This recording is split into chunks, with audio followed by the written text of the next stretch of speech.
Há um texto aqui antes de iniciar a questão que para essa 10 a gente não vai usar, tá? A gente só vai usar lá para a próxima questão, que é a 11. Mas assim, o enunciado da questão 10 diz que o gás carbônico e a amônia podem ser removidos lavando-se o biogás com água. Nesse processo, a amônia e o gás sulfídrico são solubilizados e o gás carbônico reage com a água, produzindo um ácido. O gás sulfídrico dissolvido é removido por meio de reação com íons ferro 3+, conforme essa primeira equação, enquanto o ferro 3+, é regenerado por reação com solução de oxigênio, conforme a equação de número 2, né? E na letra A é solicitado que a gente equacione a reação do gás carbônico com a água. Galera, o gás carbônico é o CO2, né? E a água é H2O. Então a gente teria aqui, ó, dióxido de carbono mais água, a gente teria o quê? A formação, conforme a própria questão diz aqui, ó, gás carbônico reage com água produzindo um ácido. Que ácido seria? A gente teria o ácido carbônico, tá? Então o dióxido de carbono é um óxido ácido e toda vez que um óxido ácido reage com água, a gente tem a formação de um ácido. Então, como que eu sei que é H2CO3 a fórmula? Bem simples. Todo ácido começa com hidrogênio, né? Então, como a gente tem 2 hidrogênios aqui, eu coloquei 2, aí depois vem o carbono e por último o oxigênio, que eu fiz o somatório aqui, né? 2 do CO2 com 1 da água vai dar 3, então seria esse camarada aqui, naturalmente em meio aquoso, tá? Então, essa daqui seria a reação do gás carbônico com a água, já tá balanceada, bonitinha. Agora, a segunda etapa da questão é: escreva a fórmula da base produzida pela dissolução da amônia na água. Então, a amônia é o NH3, né, que já foi dado aqui, né? Então, a gente teria, ó, NH3 gasoso mais água. Então, a gente está fazendo a dissolução da amônia na água, né? Então, a gente teria qual base? Eu sei que base termina com OH, não é isso? Então, essa base aqui, ó, de amônia, ela vai produzir o cátion amônio, tá? Então, a gente teria, ó, NH4OH, que é o famoso hidróxido de amônio, tá? Então, seria basicamente essa a equação, né?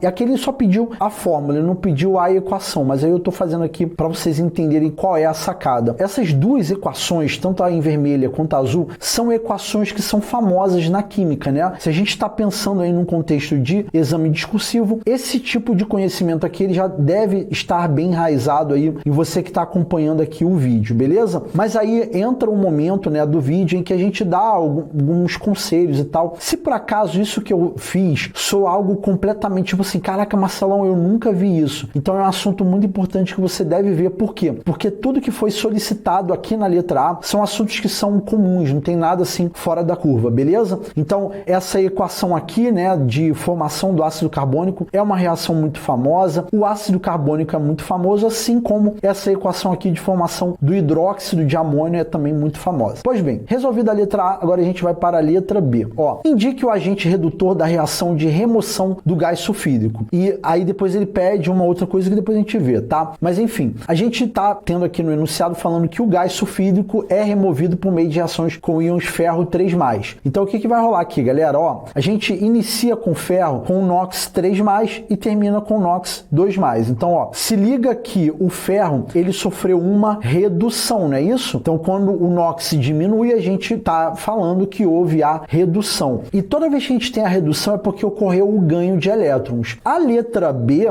tá pedindo o agente que promoveu a redução. Então, como o ferro 3+ reduziu, o agente redutor só pode ser o H2S. Por que que é o H2S? Porque é ele que promove a redução do ferro. Então, aqui no H2S, no gás sulfídrico, a gente teria o hidrogênio iniciando com NOx +1 e o enxofre com NOx o quê? -2. O hidrogênio não teve variação, mas o enxofre foi para 0. Então, toda vez que eu tenho uma substância em que nós temos o aumento do número de oxidação, que no caso o H2S tem um enxofre que sofreu um aumento do NOx, ou seja, uma oxidação, a gente diz que ele é o agente redutor. Então, só para vocês entenderem aqui qual é o esquema. Ó, se fosse perguntado quem sofreu oxidação, quem sofreu oxidação foi o enxofre. Quem foi que sofreu a redução? Redução foi o ferro. Agora, quem é o agente redutor? O agente redutor é a substância que contém quem sofreu a oxidação, que nesse caso é o H2S. E quem é o agente oxidante? Aqui seria o ferro 3+, que é o agente oxidante, tá? Então, o ferro 3+ promoveu a oxidação aqui do enxofre. Show? Então, resolvida a letra B, agora ele pergunta por que a solução final é neutra. Cara, para a gente poder resolver isso, a gente tem duas equações aqui, a gente precisa escrever a reação global, tá? Então, o que eu vou fazer? Eu vou pegar essas duas equações aqui e vou escrever logo abaixo aqui para a gente poder fazer a reação global e tentar explicar por que a solução final é neutra. Bom, então as duas equações aqui eu reescrevi, agora a gente vai cancelar a etapa intermediária, né? Então, acompanha comigo, ó. A gente vai cancelar, ó, ferro 2+, formado na primeira etapa, com o ferro 2+, que foi consumido na segunda etapa. Também podemos cancelar, ó, o ferro 3+, que foi consumido na primeira etapa, mas que foi formado na segunda etapa. Então, agora a gente pode reescrever, né, o que ficou aqui. Então, vamos lá, ó. A gente teria aqui, com relação ao lado esquerdo da equação, H2S gasoso mais meio mol de O2 aquoso mais H2O líquido. Do outro lado, a gente teria enxofre sólido mais 2H+ aquoso mais 2OH- aquoso. Só que aqui tem um grande lance que é o seguinte, 2H+ com 2OH-, a gente identifica que tem o quê? Tem 2 mols de água, tá? H+ com OH- é água. Então, como do lado direito aqui, ó, inclusive eu vou até reescrever isso daqui para ficar melhor para vocês verem, ó. Reescrevi tudo aqui. Então, repara